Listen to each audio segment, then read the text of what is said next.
this feeling, baby, we're invincible. Hi guys, and welcome back to another episode of Rebuilding Notts County. As always, if you're enjoying the save, drop a like on the video, that'd be tremendous. It's the final two games of the season today. I thought we'd start on El Hadji Silla, because just have a little look at how this guy has improved this season. Like, he's just stepped into that fold and done a wonderful job. I know he's only got the 1 goal and the 4 assists overall. Well, I mean, technically 2 goals and 4 assists if you count the cup.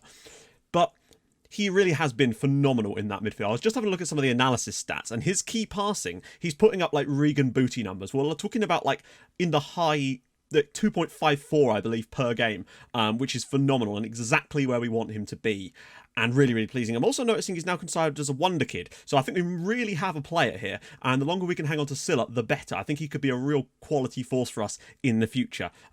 He's just been forced into the limelight this season, has done a phenomenal job of it. Still only 20, which is, gives him a long way to improve. Huge fan of this lad, massive fan. Now, before we get into anything else, it's Regen Sunday, everybody's favourite time of the year and week. If you want to participate in Regen Sunday, head over to the Discord link. It's in the description. There's a whole special channel just for regens and discussions of regens. There's some good stuff in there always. Yeah, drop them in there. I check them every Friday, generally speaking, although it is actually Thursday today. So I always try to cover as much as I can and pick out funny names, interesting nationalities, amazing players, and the like. You know what I like. First up on the chopping block is Rory Curran, an incredibly talented Northern Irish youngster who appears to be playing for WSG Tyrrell.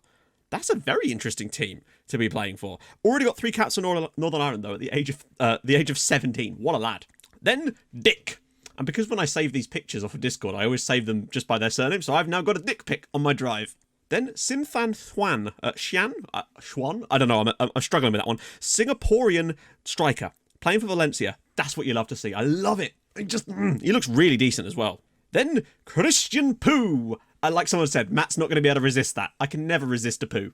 Then Teofilo Canales, I think he's Puerto Rican, playing for Bayern Munich, which is a pretty cool one. I do think that the little change they've made to this year, where you've got more chance of dual nationalities spawning at clubs, is really cool. But first, Thomas Conway, a Gibraltarian, I've already made this mistake before, player who is absolutely godlike. This guy plays for Torino, came through at Partizan, it would seem. What a lad. And apparently, he and another guy have fired Gibraltar to a win in their UEFA Nations Cup. They've actually won the group with 2 amazing players in there. It's glorious to see. Then, Louis-Joseph Melville-Loiseau, a Haitian player. I mean, just because of the long name, really. And lastly, Kyle Sultana, a Malteser, of all things. I mean, that is making some lovely breakfast, if nothing else. And now a rare change. I'm going to enter Regen Sunday, because there's a couple of guys I've scouted. We won't be able to sign either of them, but I think they're interesting nevertheless. The first of which is this guy. This is Fabio Bernabe, who is an Andorran player, 20 years old, plays for Sevilla. And when I say plays for Sevilla, I mean he really, actually, in theory, does play for Sevilla. He's listed as a wonder kid, and he is Andorran. He's got 23 caps for Andorra, no goals, playing for the right-hand side there. But look at this guy. This, I believe, is probably the best Andorran player I've ever seen. And I'm so gutted because I nearly signed this guy earlier in the save and I went, no, he can't be that good. I should have looked at the 20 determination, though. This guy looks genuinely excellent. And I believe he's actually wanted by some big clubs. Yeah, look, Manchester City, Newcastle and Norwich are all after this guy, and he has a £58 million release clause. Surely the greatest Andorran player of all time. And there's one other guy. And this is he. This is Dago Ingi Vilbergerson. Yes, this is a Spanish person. I'm a Spanish, honest. Dago Ingi Vilbergerson, who is a Spanish centre-back that plays for Real Madrid. He's 19 years old. As you can see, godlike. 17 marking, 17 tackling, only 10 heading, 6 foot tall, insane player. Again, one of the players I was scouting when I was looking through the youth intakes, and actually I was looking through national teams, and this guy obviously came up. But the name struck me as odd. Few games off camera. Final 2 games of the season today. We have been stricken, I say, with injuries. And I really do think that Santana, despite not having as many goals and assists as you might think, he is just integral to the way that we play. And we've been missing him for virtually this entire period. Bad time. Our first off-camera game was a 5-1 defeat to Watford. I literally don't know how this game was 5-1. Firstly, I'm just going to show you the actual match stats itself. Just the 3 clear cuts and 3 half chances. We just could not score. They still had a couple of chances, but my giddy aunt. This game, if it would have been a live com, I'd have been pulling my hair out, because this is the definition of everything I hate about the match engine currently in one match. We've not seen it for a while, and this was the perfect storm of it. So, let's just get this straight. Rugani scores a goal from a corner.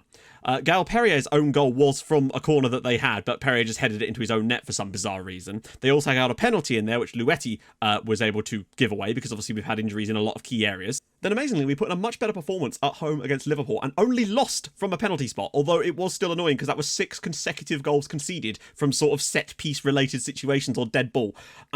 Yeah, we held on quite tight in this game. Silla was once again excellent and won man of the match against them, but it was not enough. We were missing so many people. Luetti is playing appallingly when he's coming into the team right now. Chitti has been in and out, unfortunately, due to injuries. Santana's been missing as well. We just really have not been able to get any kind of cohesion since these injuries have struck us. And never was that more clear than against Leicester. As you can see, we had to play Luetti and Kim, and they were both just appalling in this match. We just could not get anywhere near. Alex Iwobi gave him the lead, and Lucas Netcher made it 2-0. I mean, this is not a good Leicester side anymore, and they just made us look absolutely ordinary. This is crazy how much these injuries have cost us. By the way, in that last game against Liverpool, Costel Troffin missed an open goal in the 90th minute that should have given us an equaliser, but we're really bad at scoring those. And then against Manchester United, it was another one of these games where you're just left wondering how on earth the scoreline was 4-1. They created some chances, but look at this. Dubois was phenomenal in this match. They didn't create a great deal. It was a very even game and just ended up coming out with Manchester United just scoring everything, really. The penalty in there as well. I believe there was a goal from a corner in there, which Ricardo put away. Yeah, not ideal. Francisco Guajardo did get a goal back for us in this game, but we were 4-1 down at half-time, just out of nowhere. We've suddenly just gone from being relatively solid to just completely shitting the bed constantly. And I believe it's because we've lost our defensive cohesion due to the players being injured, and it's not ideal. We really do need to get our players back. We've had a rough spell, but it's still a frustrating one. We've got 2 easier games today against relegated Brighton and relegated Brentford, and I want to get a couple of wins under our belt just to get some confidence back before the FA Cup final tomorrow. So incredibly, all of that still leaves us 10th, but we've lost 5 straight league games and gone from having a +10 goal difference to a -5 goal difference just out of nowhere. It's also crazy that once again Watford, I mean, they're not going to get it, but are right on the cusp of Champions League again. And it's also very annoying that we no longer get a place in Europe for getting to the FA Cup final. That just goes straight back into the league again now, unless we win it, which is not going to happen, is it? But you never know. Ferguson, do we really want to bring out Silla and bring in Ferguson? Oh, Silla's got a slight knock, so yes, that's exactly what we want to do. Guajardo and Lever. Now, I had a little look at the comparisons, and despite the fact that Guajardo's got a better average rating, Lever has won us more points overall. Alberto ain't fit yet either, neither is Santana. It's not ideal. Luetti has just not looked up for it at the moment this season, and I am concerned about the defensive side of things on this left-hand side. It's actually crazy how a couple of key injuries can cripple you, considering the good run and the way that we really had a cohesive unit going, which is not the end of the world if things do start to change, to be honest. We do need to strengthen stuff, but it shows where we need to get better backups. And I think Lever will improve, and I also think Santana will improve when he sheds that PPM. This is very, very important that we finish off the season with a bit of a flourish. Still not got the full strength back. I think Santana might well be fit for the Brentford game, which could be very, very useful because I just don't think Lever's quite there yet. I think as he improves and works on that weak foot slightly, he could definitely become an excellent backup, but he's just really not at the races just yet. Still prefer him to Guajardo though. Dubois, lovely ball for Luetti. He's certainly getting back into form though. And Lever's already through! Great save from the goalkeeper, and that was a very, very good start to the game. I'm also kind of hoping that just being a fresh day of recording will help us, because I find some days I'll just start the game and we can't buy a win. And on whenever it was, I think it was Monday, we could not stop winning, basically. So I actually recorded 3 episodes that day just to keep on the momentum. Stepanek, can he dig it out? Oh, and Peppo with a chance there. We look solid. Well, the defensive side of the game is looking much better right now, and we look a lot better going forward currently. And Lever again! Oh my god, Matt Ryan is playing a blinder for Brighton tonight so far, but this is looking like one of those games where we can really start to dominate chances, and that's what I want to see. That's what this tactic is great at. Something someone suggested about Hansen was to maybe put him on get further forward, just so that he doesn't play like a shadow striker, but he does just occupy a little bit more of an advanced position. The idea being that we can get him into better scoring positions without him having to dribble through people. I think a pretty solid first half from us. I think we've been the better side, but not by much. But I do believe a new striker is in the works for next season, because Peppo's only got 13 this season as well, and I think that was his tally from last year. So we've created a lot more chances this season. Ryan Kent, ball to the edge of the box for Herrera. Go on, win it. Yes, Hansen.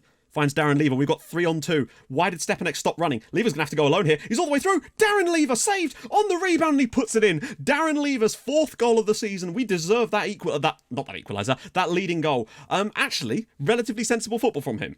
Stepanek, I thought, was going to make a run, but all of a sudden he just holds back for some reason. The defenders get confused by Peppo. Lever carries on running, misses the initial chance. The keeper can't get to the second one though, and well, got fortunate there. Had to put it away at the second time of asking, but he's got it. Well played, Darren. I feel like once again we're on the cusp of winning it all the time off these guys. Oh, ball through for Stepanek again. Good save by Matt Ryan. Okay, but the pressure's definitely changed, and I do wonder if that's that slight change I made to Hansen. Yermakov. And it's offside, and that's surely going to finish this off with a 1-0 victory. There we go. Notts County 1, Brighton 0. I feel like just about we deserve that victory. Who was man of the match in the end? It was Matt Ryan. Yeah, I'd agree with that as well. But Darren Lever's goal gives us a crucial victory, and now we only really need a point to hit my target of 50 for the season. Though I think we're quality enough to go and get the full 3. We'll see. Right, we're back. So, today, this is kind of how things stand. We'll look at it from the other menu so you can see the league table.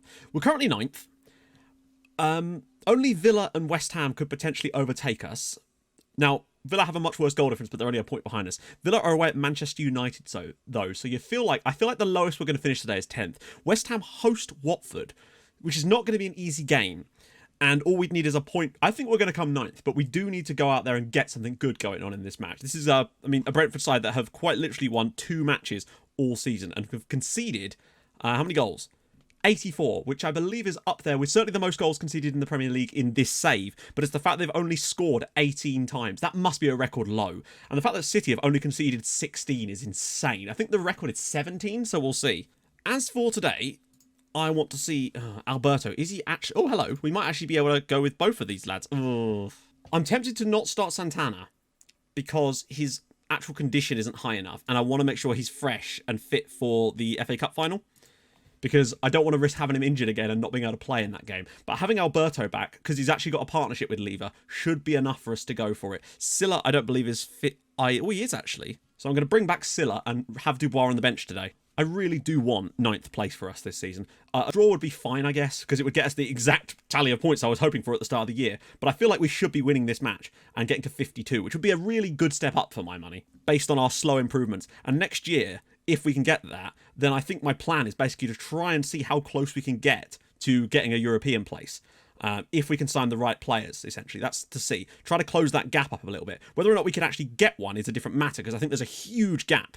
We'd have to gain another sort of 10 points, if not more. So I think that's unlikely. And Pepper, one touch, and he's missed it. This is what I mean. We need a better striker, I feel like. If Lever could just use that other foot. Stepanek, bit of space now. He's got to go outside. He does. Loads of room. Extra touch. All the way through, and it's off the inside of the post. Well, the rest of the first half had nothing really of note. I'm going to try that thing on Hansen again. We do like a breakaway chance or something. Silla, here we go. Lever. He's got to get on his bike here. Probably just find a pass. Oh, that's it. He's finally extending himself a little bit. Can he slip a ball around to someone? He does. He finds Ferguson, and Peppo puts it in. That's a very fortunate goal to manage to score there. But Peppo scores his 14th of the year, catching him on the counter-attack. Exactly what we needed to do there. Really nice work from Darren Lever. He finally opens the afterburners here, drives all the way into the box, and suddenly there's a huge overload at the back post. Any number of players could have put this in the back of the net. 2 of them basically take out Pinnock there, and then Peppo puts it in. Lovely ball over the top. That's surely offside. What a save from Suarez. It actually wasn't offside, and Suarez has come up trumps. The guy's a quality player. It's nice to have a real strong keeper behind us this season. Hansen has definitely improved in the second half, or his rating certainly has, which is definitely a plus side for us. I think that might well be... Oh, no. Blocks. Well played. But, Stepanek. Silla. Looks for the long ball. Oh, he's got it. And Peppo, can he grab a brace? He's not. He's too wide, surely. And he's missed again. And... This is what I mean. I feel like a better striker has probably got a hat-trick today, and we just can't seem to get a player that's going to do that, and that's what we really need. Ferguson, lovely play. Oh, gorgeous football. Stepanek goes past one. There's a huge overload on all sides here. Stepanek's through again. Saved by Balcom. And there we go. Brentford 0, Notts County 1. Good away win. We needed that. I think thoroughly deserved it as well. Created a lot of chances on the night. Hansen definitely improved in the second period, as did we. But I just feel like with a striker that can finish chances, we probably win this about 3-0.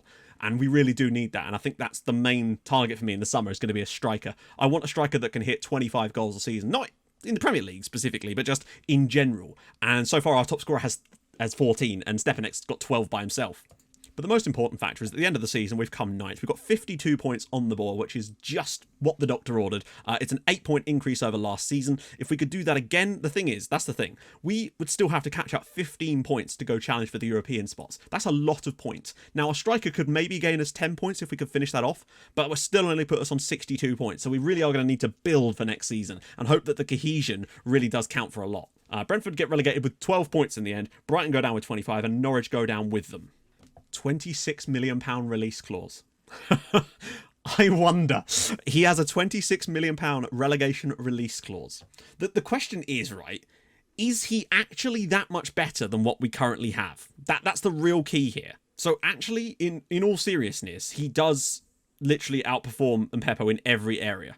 But it's certainly something to look into. £26 million for a player that's worth 45 million and would probably go for even more than that is definitely a good deal. The question is whether the wages would be right depending on how much money we've got and whether we could find a better striker.